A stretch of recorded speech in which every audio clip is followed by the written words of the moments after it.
perkembangan penyelidikan dan penyidikan peristiwa kecelakaan lalu lintas yang cukup viral di sosial media beberapa hari yang lalu, dan bersama kami di sini yaitu saudari Ibu Jenis dan Pak Jimmy yang memang kebetulan keluarga dari korban. Perlu disampaikan bahwasanya pada hari Minggu tanggal 23 Juni tahun 2024, tepatnya kurang lebih pukul 12.30 di Jalan Malang, sekitaran pusat perbelanjaan Tunjungan Plaza, telah terjadi peristiwa kecelakaan lalu lintas yang melibatkan sepeda motor Yamaha Jupiter warna hitam dengan nopol L4470DB yang dikemudikan oleh saudara Logianto Hari berusia 72 tahun, yang mana saat ini korban masih dirawat di rumah sakit Husada, yang mana diduga bersenggolan dengan satu kendaraan, kita duga jenis roda 2, identitas masih kita selidiki. Peristiwa ini baru dilaporkan secara resmi kepada kami unit laka Dipakis pada hari Rabu tanggal 26 Juni pukul 15.00, yang mana hadir pada hari itu Ibu Jenis dengan Bapak Edwin yang juga sudah diterima oleh Kanit Gakum Ibtu Suryadi. Dari hasil penyelidikan didapatkan fakta-fakta yang tadi sudah disampaikan di depan beserta beberapa hasil rekaman CCTV yang kemudian dapat membuat terang peristiwa perkara kecelakaan lalu lintas tersebut, sehingga dapat kita ambil beberapa kesimpulan. Kesimpulan yang pertama, bahwasanya dugaan awal dari pihak pelapor bahwasanya ada keterlibatan satu unit mobil roda 4, mobil sedan dengan nopol tertentu berwarna putih, yang mana pada awal diduga sebagai kendaraan yang terlibat dalam peristiwa kecelakaan tersebut adalah tidak benar. Faktanya, hasil keterangan dari beberapa saksi dari lokasi, kendaraan tersebut bahkan berhenti dan memberikan pertolongan kepada korban di lokasi. Atas hal tersebut kami beserta keluarga mengucapkan apresiasi yang sebesar-besar dan setinggi-tingginya. Berikut juga permohonan maaf dari pihak keluarga korban karena pada saat awal belum mendapatkan informasi yang cukup lengkap dan cukup komprehensif terkait peristiwa tersebut. Yang kedua, kami masih terus melakukan penyelidikan guna membuat lebih terang peristiwa kecelakaan tersebut dengan menggali keterangan dari saksi-saksi yang ada di tempat kejadian perkara untuk memastikan kendaraan lain yang terlibat dalam peristiwa tersebut, dan apabila ada masyarakat yang mengetahui lebih jelas terkait peristiwa tersebut, kami memohon bantuannya untuk bisa menginformasikan kepada kami. Perlu kami sampaikan bahwasanya peristiwa kecelakaan lalu lintas yang terjadi di kota Surabaya itu terbagi dalam dua hal, yaitu sesaat terjadinya peristiwa dan ketika diinformasikan kepada kami dari TGC, Comment Center Kota Surabaya, sehingga kita bisa langsung datang ke TKP dan melakukan TP-TKP. Kemudian peristiwa kecelakaan yang dilaporkan atau diinformasikan ataupun diadukan pasca terjadinya peristiwa. Ini sering sekali masyarakat merasa kesulitan ketika harus menghadirkan saksi-saksi ataupun bukti permulaan yang cukup untuk bisa diterbitkan laporan polisi.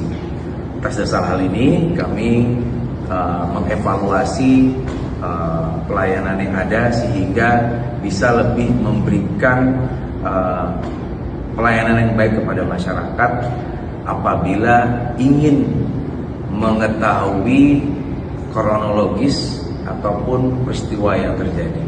Tentunya terbitnya laporan polisi tersebut menjadi langkah awal untuk dimulainya serangkaian tindakan penyelidikan, yang mana salah satunya adalah bisa mencari petunjuk-petunjuk yang lain seperti yang ada di CCTV dan sebagainya.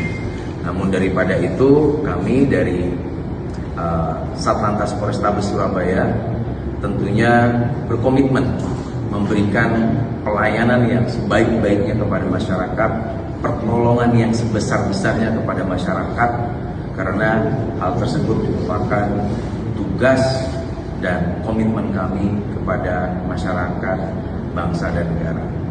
Atas hal tersebut, kami juga menginformasikan sebagai bentuk edukasi kepada masyarakat, barang siapa yang terlibat suatu peristiwa kecelakaan lalu lintas yang kemudian tidak berhenti untuk menolong dan atau melaporkan peristiwa tersebut kepada pihak yang berwajib, maka dapat dikenakan sanksi pidana sebagaimana pasal 312 ayat 1, ayat 2, ayat 3 dan ayat 4 Undang-Undang Lalu Lintas Angkutan Jalan.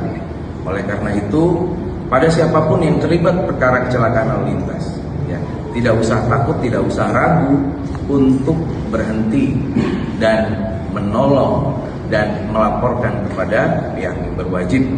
Nanti proseslah yang menentukan siapa yang kemudian dikategorikan sebagai pelaku ataupun tidak terlibat, tidak berperan sebagai pelaku.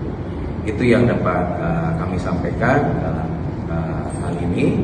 Dan kemarin di hari ini juga kami sudah bisa bertemu dengan saudara Pak Dianto untuk mengambil beberapa keterangan.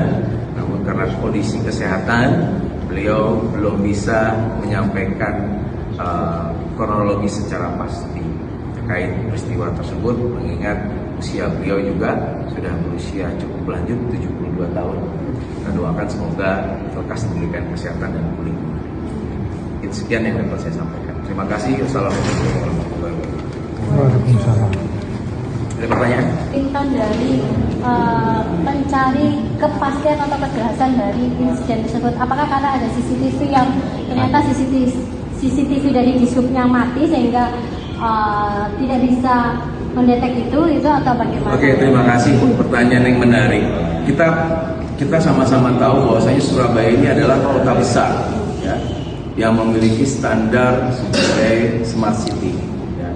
Namun cukup disayangkan ketika kami mencoba recover beberapa CCTV yang diharapkan dapat berfungsi dengan baik di kota Surabaya, baik untuk melakukan pemantauan, tindakan etle, dan kemudian mengumpulkan petunjuk terkait peristiwa, kondisinya sedang kurang baik atau butuh perawatan, ya, sehingga dalam pengungkapan peristiwa ini kami terbantu dari 2 CCTV yang masih berada dalam kawasan Tunjungan Plaza, yaitu di Pakuwon Center, gedungnya Pakuwon Tower maksud kami, dan di depan Hotel 4 Point.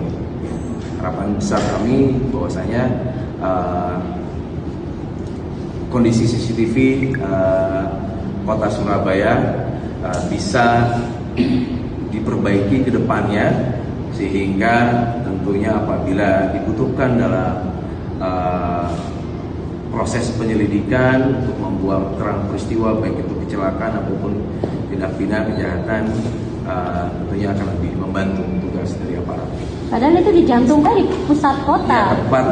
Dari beberapa data yang kami kumpulkan, sebagian besar CCTV di tengah kota, baik di jalan, beberapa ruas jalan di Jalan Tunjungan, Basuki Rahmat, Jalan Bomalang, beberapa ruas jalan di Jalan Raya Darmo, di Jalan Hayani, masih dalam perawatan. Artinya Proses tidak perawatan. berfungsi. Kurang berfungsi dengan baik. Nah, ini tentunya menjadi evaluasi bersama pihak kepolisian juga dengan pihak pemerintah Kota Surabaya untuk sama-sama merawat instrumen-instrumen ataupun sarana prasarana yang sangat dibutuhkan oleh masyarakat dan sangat dibutuhkan oleh aparatur negara dalam menjaga Kota Surabaya aman, nyaman, dan tentram. Izin dan kalau dari kejadian kemarin kan informasinya atau masih dugaan dan Kita masih menduga, ya.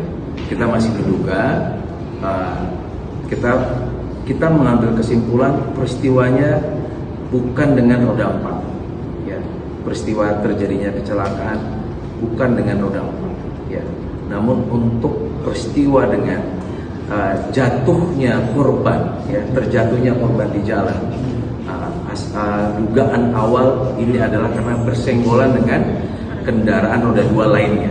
Itu berdasarkan CCTV nanti yang sekilas akan saya tunjukkan, ya, bahwasanya di ruas jalan tersebut terlihat korban itu bersebelah-sebelahan dengan pengendara roda 2 lainnya. Baik, terima kasih Dan. Tapi untuk yang istilahnya bersenggolan itu tidak ada di TKP atau tidak ada saat Tidak kejadian? terlihat secara jelas karena ada yang terhalang. Kita mencoba. Itu ya. Sehat, kembali pulih, cepat pulih itu nomor 1 kita. Nah, untuk kejadian ini, kasus ini saya harap dari pihak polisi, dari pemerintah kota juga bisa diperbaiki juga untuk evaluasi ke depannya supaya semisal hal-hal yang tidak ingin terjadi ini seperti ini bisa kayak yang dibutuhkan itu ada konkret gitu loh. Jadi nggak sampai harus kayak rasanya no viral no justice ini gitu sih dari saya. Artinya sebagai warga Surabaya kecewa juga ya, apa yang seharusnya bisa didapat itu yang Kota Surabaya Smart City yang harusnya CCTV ada ternyata faktanya tidak berfungsi dengan baik gitu. Ya saya harapkan harusnya lebih baik lagi gitu sih. Kecewa nggak Mbak dengan apa yang terjadi dengan akibatnya menyulitkan dalam proses ini gitu? Kejadian ini ya jujur saja saya kecewa sebagai keluarga ya. Lihat kondisi kaki saya seperti itu ya, dan kita juga nggak bisa menetapkan jawaban yang pasti seperti apa gitu ya. Jadi doa saya semoga dari kasus ini bisa berbenah diri ya gitu. Jadi sih jadi evaluasi jadi lebih baik ke depannya. Bisa jelaskan lagi korban sekarang gimana? Untuk korban sekarang masih di ruang ICU di Husada. Kondisinya sekarang puji Tuhan udah bagus ya, sudah full sadar ya, karena beberapa hari sejak hari Minggu itu tidak sadarkan diri, jadi benar-benar hilang ingatan, nggak ingat sama sekali. Juga operasinya juga berjalan lancar juga, sudah sehat. Ini masih dalam pengamatan juga, doakan segera pulih secepatnya. Mengalami luka apa aja Mbak? Lukanya untuk pertama kali dapat kena trauma otak sedang ya, ada patahan di sebelah kanan ini, di belakang mata ada pendarahan, patah tulang rusuk di ruas 3, 4, 5, 6, 7 sama luka-luka di bagian muka dan tangan kaki. Happy sih untuk kali ini bisa langsung turun tangan, untuk Pak Arif juga bisa langsung turun tangan, bisa disambut dengan baik juga. Kita sebagai keluarga pun juga udah rasanya juga senang lah, udah dapat setidaknya titik terang yang kita butuhkan itu loh ya. Jadi saya juga apresiasi Pak Arif, untuk staff-staffnya juga udah reach out ke kami, udah mengusahakan yang terbaik buat kami ya, sebagai masyarakat Surabaya juga ikut jadi lebih tenang rasanya gitu sih ya. Makasih.